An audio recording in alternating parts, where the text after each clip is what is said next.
Hello বন্ধুরা, welcome back to another video. তো আজ থেকে আমি শুরু করতে যাচ্ছি জেড ডাইনাস্টি সিজন 4। আর বন্ধুরা, এটা হতে চলেছে এই সিরিজের লাস্ট সিজন। তো চলো আর কোনো কথা না বলে ভিডিওটা শুরু করা যাক। সিজনের শুরুতে আমরা একটা ঘরের সিন দেখতে পাই। অনেকক্ষণ ঘুমানোর পর শিয়াফান ঘুম থেকে উঠে যায়। উঠে সে বাইরে থেকে অনেক মানুষের আওয়াজ শুনতে পায়। শিয়াফান ঘরের বাইরে এসে দেখতে চায় আসলে সেখানে কে আছে এবং কি হচ্ছে। বাইরে এসে সে তার মাস্টারকে দেখতে পায়, পাশাপাশি তার পরিবারের আরো অনেকজন মানুষকে সেখানে সে দেখতে পাই। তাদের দেখে শিয়াফান অনেক খুশি হয়ে যায়। সে ভাবতে থাকে আপনারা সবাই এখানে কি করছেন। এরপর সে খুব ভালোবাসা নিয়ে ধীরে ধীরে তাদের দিকে যাওয়া শুরু করে, যাতে তাদের সঙ্গে কথা বলতে পারে। কিন্তু হঠাৎ করেই সেখানকার আবহাওয়া বদলে যায়। শিয়াফান দেখতে পায় তার মাস্টারের পরিবারের সবাই মারা গেছে আর সবার মৃত বডি একসঙ্গে বাতাসে ভাসতে শুরু করেছে। শিয়াফান তাদের কাছে যাওয়ার চেষ্টা করে, কিন্তু একটা অদ্ভুত পাওয়ার তাকে আটকে ফেলে। সে তাদের কাছে পৌঁছাতেই পারে না। শিয়াফান তখন ভীষণ ভয় পেয়ে যায়। এগুলো কি হচ্ছে? না, আপনারা আমাকে ছেড়ে যেতে পারেন না। তার চোখের সামনে সবকিছু শেষ হয়ে যায়, কিন্তু শিয়াফান কিছু করতে পারে না। সে শুধু সেখানে দাঁড়িয়ে থাকে। সে সবাইকে থামানোর চেষ্টা করে, এমনকি জোকিকেও থামানোর চেষ্টা করে, কিন্তু জোকি তার থেকে অনেক দূরে চলে যায়। এটা শিয়াফান কিছুতেই সহ্য করতে পারছিল না। সে ভাবতে থাকে আমার পুরো পরিবার শেষ হয়ে গেল আর আমি এখানে কিছু করতে পারলাম না। এরপর তখন আমরা জানতে পারি এটা আসলে শুধু একটা শিয়াফানের স্বপ্ন ছিল। সে একটা ভয়ঙ্কর স্বপ্ন দেখেছিল আর সেটা দেখে সে প্রচন্ড ভয় পেয়ে গিয়েছিল। এরপর শিয়াফান কিনু সেক্টর গেটের সামনে এসে দাঁড়ায়। সেখানে দাঁড়িয়ে সে বলতে থাকে যতক্ষণ না বিস্ট কিং মারা যাচ্ছে ততক্ষণ এই পুরো দুনিয়ায় শান্তি আসবে না। ও এই দুনিয়ার জন্য একটা অনেক বড় ঠের হয়ে দাঁড়াবে। যদি ওকে কিছু না করা হয় তাহলে আমি যে স্বপ্নটা দেখলাম সেখানে আমার পুরো পরিবার শেষ হয়ে যাবে, আমার ফ্যামিলি শেষ হয়ে যাবে, সেক্স শেষ হয়ে যাবে, সবকিছু শেষ হয়ে যাবে। সেটা সত্যি হতে আর বেশি সময় লাগবে না। যতদিন এই বিস্ট কিং বেঁচে আছে ততদিন আমরা শান্তিতে থাকতে পারবো না। এরপর আমরা শিয়াফানের মাঙ্কিকে দেখতে পাই। সে কেন্নু সেক্টরের ভেতরে ঢুকে পড়ে এবং ঢুকেই সবকিছু ভাঙচুর করতে শুরু করে। সে একটা ড্রগের পেছনে ছুটছিল আর তাকে ধরতে গিয়ে সামনে থাকা অনেক দামি একটা জিনিস সে ভেঙে চুরমার করে দেয়। সেখানে থাকা অনেক সফট আর আরো অনেকগুলো দুর্দান্ত জিনিস সে নষ্ট করে ফেলে দেয়। সব ডিসাইপলস এই দৃশ্য দেখে একেবারে ঘাবড়ে যায়। এই মাঙ্কি, তুই এসব কি করলি? আমাদের এত বড় ক্ষতি করে দিলি তুই। তারা সবাই মাঙ্কিটাকে ধরার চেষ্টা করে, কিন্তু কেউই তাকে ধরতে পারছিল না। আর শিয়াফানের মাঙ্কি আরামে সবকিছু ভাঙচুর করতে থাকে, নিজের মতো করে সব খেয়ে নেয় এবং সেখান থেকে পালানোর প্রস্তুতি নেয়। কিন্তু সে সেখান থেকে বের হওয়ার সময় শিয়াফানের মাস্টার সেখানে এসে পড়ে। মাস্টারকে দেখেই মাঙ্কিটাও ভয় পেয়ে যায়। সে বুঝতে পারে ভাই ভুল জায়গায় এসে পড়েছি। এরপর সে নিজের প্রাণ বাঁচানোর জন্য সেখান থেকে দৌড়ে পালানোর চেষ্টা করে। শিয়াফান আর তার মাঙ্কি এবং ডগ তিনজনই সেখান থেকে পালিয়ে যায়। আর সব ডিসাইপল শুধু তাদের দিকে তাকিয়ে থাকে। তারা চাইলেই তাদের ধরতে পারতো না, কারণ তাদের স্পিড ছিল অনেক দ্রুত। এই কারণেই শিয়াফানের মাস্টার তার ডিসাইপলদের বলে তোমরা এক একজন কত বোকা, একটা মাঙ্কিকে পর্যন্ত ধরতে পারলে না। দেখো ও আমাদের কত বড় ক্ষতি করে থুয়ে গেল। তবে শিয়াফানের মাস্টারের তখন একটা সন্দেহ হয়। তবে তার মনে হতে থাকে এই মাঙ্কিটা হয়তো শিয়াফানেরই। তাই তিনি ডিসাইপলদের জিজ্ঞেস করে তোমরা কি শুধু এই মাঙ্কিটাকে দেখেছো নাকি শিয়াফানকেও দেখেছো? আশেপাশে কি কোনো মানুষ ছিল যে এই মাঙ্কির সঙ্গে এসেছিল? ডিসাইপলরা বলে না মাস্টার, আমরা এখানে কোনো মানুষকে দেখিনি, শুধু এই মাঙ্কিকে দেখেছি। আমরা তো এখনই ঘুম থেকে উঠেছি। তখন শিয়াফানের মাস্টার তাদের সেখান থেকে চলে যেতে বলেন, কিন্তু তিনি তখনও চিন্তিত ছিলেন। তার মনে হচ্ছিল শিয়াফান কি সত্যি এখানে এসেছিল, আর যদি এসে থাকে তাহলে আমাদের সঙ্গে দেখা করলো না কেন? তখন শিয়াফানের মাস্টারের স্ত্রী তাকে বলতে শুরু করে আপনি তো জানেনই শিয়াফানের সিচুয়েশন এখন কেমন। সে আপনার সঙ্গে দেখা করতে চাইলেও করতে পারবে না, কারণ এই সময় আপনার সঙ্গে তার দেখা করা ঠিক হবে না। এতে তার জন্য যেমন বড় সমস্যা বাড়বে, তেমনি আমাদের জন্য অনেক বড় সমস্যা তৈরি হতে পারে। তাই হয়তো চাইলেও সে আপনার সঙ্গে দেখা করতে পারবে না। আপনি ওর ব্যাপারে খারাপ কিছু ভাববেন না। শিয়াফান যদি এখানে আসে আর সিচুয়েশন যদি ভালো থাকতো তাহলে যত কিছু হয়ে যাক না কেন সে অবশ্যই আপনার সঙ্গে দেখা করতো। আর আপনার এই বিষয় নিয়ে কোনো চিন্তা করার দরকার নেই যে শিয়াফান এর কিছু হয়ে গেছে। আমি জানি যখন জুইয়ান শট শিয়াফানের উপরে অ্যাটাক করেছিল এবং তার অবস্থা খারাপ হয়ে গিয়েছিল তখনও সে মারা যায়নি, তাকে বাঁচিয়ে নেওয়া হয়েছিল। কে তাকে বাঁচিয়েছিল সেটা আমরা কনফার্ম ভাবে বলতে পারি না, শুধু এতটুকুই নিশ্চিত যে তাকে বাঁচানো হয়েছিল এবং সে এখনো কোথাও না কোথাও বেঁচে আছে। তাই আপনার মন থেকে এই চিন্তা বের করে দিন যে শিয়াফানের কিছু হয়ে গেছে বা সে মারা গেছে। সে একদমই ঠিক আছে, কারণ সবকিছু শেষ হওয়ার পর আমরা পুরো এলাকা খুঁজে দেখেছিলাম, কিন্তু কোথাও শিয়াফানকে আমরা দেখতে পাইনি। তার মানে পরিষ্কার কেউ তাকে সেখান থেকে নিয়ে গিয়েছিল। কে নিয়ে গেছে এবং কোথায় নিয়ে গেছে সেটা আমরা জানি না, কিন্তু শিয়াফান এখনো বেঁচে আছে, এতটুকু আপনি ধরে নিতে পারেন। এর এরপর শিয়াফানের মাস্টার কিছুটা রাগের মধ্যে চিন্তা করতে করতে সামনে এগিয়ে যাচ্ছিলেন। শিয়াফান কোথায় আছে, সে কি সত্যি এখানে এসেছিল নাকি আসেনি? হঠাৎ তার পা একটা ফ্রুটের ওপর গিয়ে পড়ে, যেটা ওই মাংকি সেখানে ফেলে গিয়েছিল। তার পা পিছলে যায় এবং তিনি কোনোভাবে পড়ে যাওয়া থেকে বেঁচে যান। এটা দেখে মাস্টার প্রচন্ড রেগে যান। সে বলে, এ দুষ্টু মাংকি, তুই এখানে আমার নাকের ডগায় এসেছিলি এবং এত ঝামেলা করলি, কিন্তু আমি তোকে ধরতে পারলাম না। কিন্তু এখন তুই কোথায় গেলি? তুই খালি একবার আমার সামনে আবার আয়, আমি তোকে ছাড়বো না। কিন্তু মাংকি তখন অনেক দূরে দাঁড়িয়ে মাস্টারকে উল্টে মজা দেখাচ্ছিল। সে যেন বলছিল, হ্যাঁ মাস্টার, আসুন, যদি সাহস থাকে তাহলে আমাকে ধরে দেখান। এভাবে দাঁড়িয়ে থাকলে আপনি কিছু করতে পারবেন না। মাস্টারও রেগে যান। সে বলে, এই মাংকিটাকে দেখো, আর এর সঙ্গে একটা ডগও চলে এসেছে। দুজন মিলে এখানে আমাদের অপমান করার চেষ্টা করছে। তোমরা কিভাবে আমাদের অপমান করার সাহস পাও? তোমরা কি জানো আমি কে? কিন্তু ডগ আর মাংকি দুজনেই সেখান থেকে পালিয়ে যায়। মাস্টারকে একা রেখে তারা চলে যায়। মাস্টার তখন বিরক্ত হয়ে বলেন, এরা কোনোদিনও ঠিক হতে পারবে না। আমি যে একজন এত বড় মাস্টার, তারও কোনো দাম দিল না, তারা আমাকে রেসপেক্টও করলো না, আমার ইজ্জতের একেবারে 12টা বাজিয়ে দিল। এরপর তিনি তার এক ডিসাইপলকে ডেকে বলেন, যাও, ওই ডগ আর মাংকিটাকে ধরে নিয়ে আসো। আগে ধরে আনবে, তারপর আমার সামনে নিয়ে আসবে। দুজনকেই আমি ভালো করে মারবো এবং উচিত শিক্ষা দিব। একথা বলার পর মাস্টার সেখান থেকে চলে যান। কিন্তু বাকি ডিসাইপলরা সেই ডিসাইপলকে নিয়ে হাসাহাসি করতে শুরু করে, যাকে মাস্টার ওই কাজটা করতে বলেছিল। সে বলে, তোমরা আমার উপরে হাসছো কেন? মাস্টার আমাকে এই কাজটা দিয়েছেন কারণ তিনি আমার উপরে ভরসা করেন এবং তোমাদের উপরে ভরসা করে না, তাই তিনি আমাকে এই কাজটা করতে বলেছেন এবং আমি মাস্টারের কথা মতো একই কাজটাই করব। ডগ আর একটা মাংকিকে ধরে নিয়ে আসবো। এখন আমাকে তো কাজটা করতেই হবে, যেহেতু মাস্টার আমাকে করতে বলেছেন। আমি জানি কাজটা একটু অদ্ভুত আর অপমানজনক, কিন্তু কাজ তো করতেই হবে। তখন বাকি ডিসাইপলস তাকে বলে, আরে তুই তো মাস্টারের ফেভারিট, তোকে দিয়েই উনি সব কাজ করান, তাই এই কাজটা তোকে দিয়েছেন। চল এখান থেকে তাড়াতাড়ি কাজটা করা শুরু করে দে। এত টেনশন নিচ্ছিস কেন? তুই তো মাস্টারের ফেভারিট, তাই তিনি তার সব কাজ তোকে দিয়ে করান। আর তুই যদি এই কাজটাতেও ফেল করিস তাহলে আমরা তোকে নিয়ে আরো মজা করব। তোর যে উল্টোপাল্টা কাজগুলো আছে সেগুলো দেখে মজা নেওয়ার জন্যই তো আমরা এখানে বসে আছি। যা, ওই মাংকি এর ডগটা অনেক দূরে চলে গেছে, আগে তাদেরকে ধরে নিয়ে আয়। তুই তো জানিস কোনো ডিসাইপল যদি মাস্টারের কথা না শুনে তাহলে তিনি কতটা রেগে যান, তাই তোর উপরও তিনি অনেক রেগে যাবেন। তাহলে কিন্তু ভালো হবে না, তাই আর টাইম পাস করিস না, তাড়াতাড়ি যা এবং ওদেরকে ধরে নিয়ে আয়। না হলে মাস্টারের ফেভারিট হওয়ার যে টাইটেল তোর কাছে আসে সেটা কেড়ে নিতে তার একটু সময় লাগবে না। তখনও ডিসাইপল রেগে বলে, তোমরা এক একজন অনেক বড় ধোঁকাবাজ বন্ধু, এত মজা করছো, মনে রেখো কার্মা একদিন তোমাদেরও হিট করবে।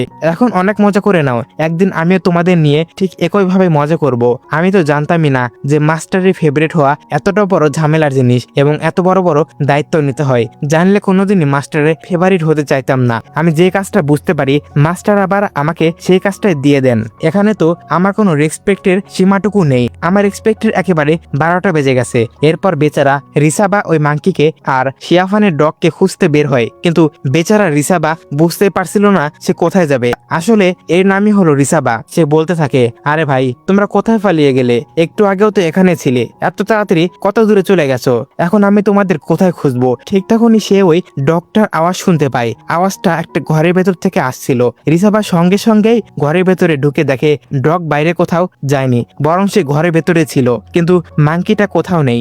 ডগটা বাইরে তাকিয়ে জোরে জোরে ডাকছিল, দেখে মনে হচ্ছিল সে হয়তো মাংকিটাকে দেখতে পাচ্ছিল যে শিয়াফানের সঙ্গে অন্যদিকে চলে গেছে। তাই শেষ পর্যন্ত ডগটাকে ধরতে রিসাবা সক্ষম হয়। এরপর আমরা জুকিকে দেখতে পাই, সে নিজের ঘরের ভেতরে বসে প্রস্তুতি নিচ্ছিল। সকাল হয়ে গেছে, তাই কিছুটা রেডি হয়ে সে প্র্যাকটিস করতে যাওয়ার প্রস্তুতি নিচ্ছিল। পাশাপাশি সে কিছু একটা লিখছিল, যেটা তার নিজের দায়িত্বের সঙ্গে সম্পর্কিত বলেই মনে হচ্ছিল। একজন ডিসাইপলের দায়িত্ব হচ্ছে কাউকে প্রোটেক্ট করতে হলে নিজের জীবন সবার আগে সামনে রাখা, কারণ তখনই যাকে প্রোটেক্ট করা হচ্ছে তার হৃদয়ে নিজের জন্য একটা জায়গা তৈরি করা যায়। একজন মানুষের আসল কর্তব্য এমনই হওয়া উচিত, নিজের আগে অন্যদের গুরুত্ব দেওয়া।